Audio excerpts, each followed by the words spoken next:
कर्म में, मोक्ष भी में।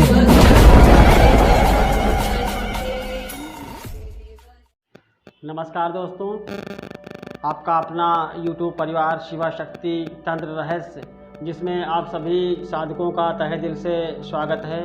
और ये जो मेरे नए साधक हैं, तो उन साधनों से मैं स्पेशल कहना चाहूँगा कि इस 13 तारीख को जो नवरात्रि आने वाली है, आप इस नवरात्रि के शुभ अवसर पर आप जो है आप किसी यक्षिणी की साधना कर सकते हैं, योगिनी की साधना कर सकते हैं, या भगवती माँ शिवा शक्ति के आप किसी भी स्वरूप की आप साधना कर सकते हैं। बशर्ते इस चीज़ का ध्यान रखें, अगर आप नए साधक हैं तो आप किसी प्रकार की कोई उग्र साधना कतई ना करें, आप 100 में साधना करें। और जो मेरे पुराने साधक हैं वह अपनी गुरु की रेख देख में आप किसी भी प्रकार की साधना कर सकते हैं। और जो मेरे नए साधक हैं, तंत्र लाइन की शुरुआत कर रहे हैं, वो सर्वप्रथम निर्वाण मंत्र की साधना करें और मात्र 9 दिनों के अंदर आप 1.25 लाख जाप पूरा करें। और आप संकल्प लेकर के जाप करें, क्योंकि संकल्प लेके जाप करने से आपको फल जो है अतिशीघ्र मिलता है। और अगर आप ऐसे जाप करना चाहें तो भी कर सकते हैं, लेकिन मेरा तो मानना है आप संकल्प लेके करें। तो आप 9 दिनों के अंदर आप 1,25,000 जाप करें और 11 माला की आप हवन आहुति करें। हवन आहुति भी आप उसी दिन कर सकते हैं। अगर आप उस दिन नहीं कर सकते हैं तो आप जो है उसके बाद में भी आप कर सकते हैं। उस समय आप 1 माला या 3 माला की हवन आहुति कर दें, उसके बाद भी अगले दिन कर सकते हैं। और आप अगर इस साधना क्षेत्र से अभी जुड़ाव नहीं रखे हुए हैं, इस लाइन में आना चाहते हैं, तो सर्वप्रथम आप अपने गुरु की रेख देख में करें, आप गुरु बनाएं। अगर आपका गुरु नहीं है तो आप भगवान शिव से प्रार्थना करें। और गुरु ब्रह्मा गुरु विष्णु गुरुदेवो महेश्वरः गुरु साक्षात परम ब्रह्मा तस्मै श्री गुरुभ्यो नमः, इस जो है मंत्र का आप उच्चारण करें 7 बार। और करने के बाद भगवान शिव से प्रार्थना करें कि मैं अमुक व्यक्ति और अमुक साधना करने जा रहा हूँ, उनसे आशीर्वाद लेकर के आप साधना करें। आसन आप लाल ले लें, दिशा आपकी उत्तर चुनें, और माला आप रुद्राक्ष की रखें। अगर आपके पास रुद्राक्ष की माला नहीं है तो आप स्फटिक की माला का प्रयोग करें। और माता नौ दुर्गा की आप जो है अपने समक्ष प्रतिमा रखें या फ़ोटो रखें। भोग में आप मीठा रखें, अपने सामने एक गिलास में या लोटे में शुद्ध जल रखें पीने योग्य। और आपको कोई वैदिक विधि विधान ताम झाम करने की आवश्यकता नहीं, आप नॉर्मल सा सिंपल सा संकल्प लेकर के आप जप कर सकते हैं।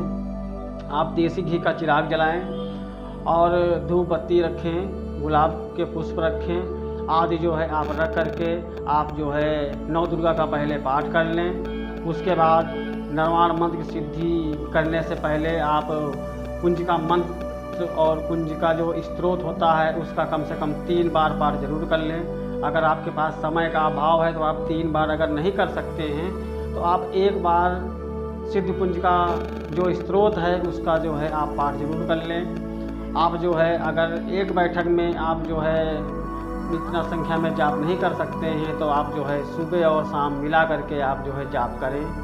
और आप 9 दिनों के अंदर 1.25 लाख जाप पूरा करें। आखिरी दिन आपको भोग करना है। भोग में आप जो है आप मिठाई वगैरह भी अच्छा रखेंगे, और हो सके जो आपकी फेवरेट मिठाई हो आप उसका प्रयोग करें। और जो नित्य माता का भोग रखेंगे, मीठा रखेंगे, जल रखेंगे, तो आप उस जल को स्वयं ग्रहण करेंगे और उस मीठा को किसी पेड़ पर आप जा कर के रखेंगे जहाँ पे चींटी चींटे इस तरह की चीज़ें हों जो उस प्रसाद को ग्रहण कर सकें। और आप जो है जिस दिन सिद्धि करना स्टार्ट करें उससे पहले 24 घंटे पहले आप किसी भी प्रकार के तामसिक भोजन का उपयोग ना करें। आप बिल्कुल पाक साफ शुद्ध रहें। और इस चीज़ का विशेष ध्यान रखें कि आप जो है साधना काल में अपना ब्रह्मचर्य बनाए रखें, उसको खंडित ना करें। आप देखेंगे कि 9 दिनों में आपको तरह तरह के अनुभव मिलेंगे, क्योंकि जो वैदिक विधान दिया हुआ है उसमें आपको जो है बहुत लंबा चौड़ा विधान है, वो हर व्यक्ति नहीं कर सकता है। और ये सिंपल सा विधान आप कर लीजिए। और आप देखेंगे आपको अच्छा अनुभव होगा। बशर्ते आप जो है संकल्प लेने की विधि यही है कि आप थोड़े से चावल ले लें अपने हाथ में, जल लें और ले करके माता से प्रार्थना करेंगे, मैं अमुक व्यक्ति और मैं अमुक मंत्र की सिद्धि के लिए, आपकी कृपा प्राप्त करने के लिए मैं 1.25 लाख जाप करने जा रहा हूँ, आप मुझे आशीर्वाद प्रदान करें। इस तरह लेकर के ज़मीन पर जल छोड़ दें और ये संकल्प हो गया। और आखिरी दिन आप 11 माला की हवन आहुति करें। अगर आप 11 माला की हवन आहुति नहीं कर सकते हैं तो आप 1 माला कर लीजिए या 3 माला कर लीजिए। उसके बाद भी आप उठने के बाद आप जो अगर आपको समय मिलता है तब आप कर सकते हैं या उससे अगले दिन भी कर सकते हैं। तो ये एक सिंपल सा विधान है, एक नॉर्मल इंसान कर सकता है। और जो मेरे पुराने साधक हैं अगर वो चाहें तो पूर्ण विधि विधान से, जिसमें करण्यार्थ, ध्यान, देवी सूक्ति, राग सूक्ति, कीलक, अगला कीलक और ये कवच आदि का पाठ भी कर सकते हैं। और लेकिन आप जो है सिद्ध कुंज का स्त्रोत का पाठ जरूर करें अगर आप निर्वाण मंत्र की सिद्धि कर रहे हैं और माता रानी का पाठ कर रहे हैं, नौ दुर्गा पाठ कर रहे हैं, तो आप सिद्ध कुंज का जो स्त्रोत है उसका पाठ आप जरूर करें। क्योंकि सिद्ध कुंज का पाठ के बगैर नौ दुर्गा का जो मंत्र वो स्त्रोत होता है और पूजा पाठ होती है स्वीकार नहीं होती है। ये रुद्रायमल तंत्र में शंकर जी पार्वती से कहते हैं कि इस स्त्रोत के बिना शक्ति की उपासना अधूरी मानी जाती है।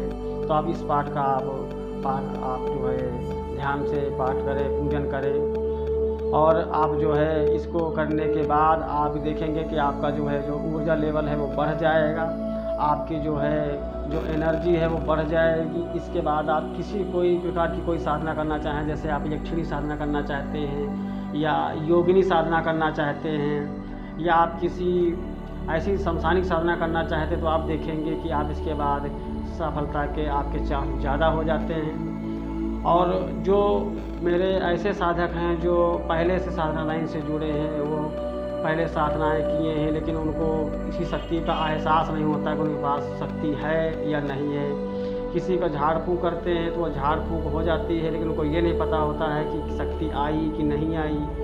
तो ऐसे व्यक्ति आप निर्वाण मंत्र की दीक्षा ले करके जाप करें, क्योंकि दीक्षा लेने से क्या होता है कि जिस गुरु ने अपने चेले को दीक्षा दी तो गुरु की आशीर्वाद और शक्ति एनर्जी उसके साथ जुड़ी होती है।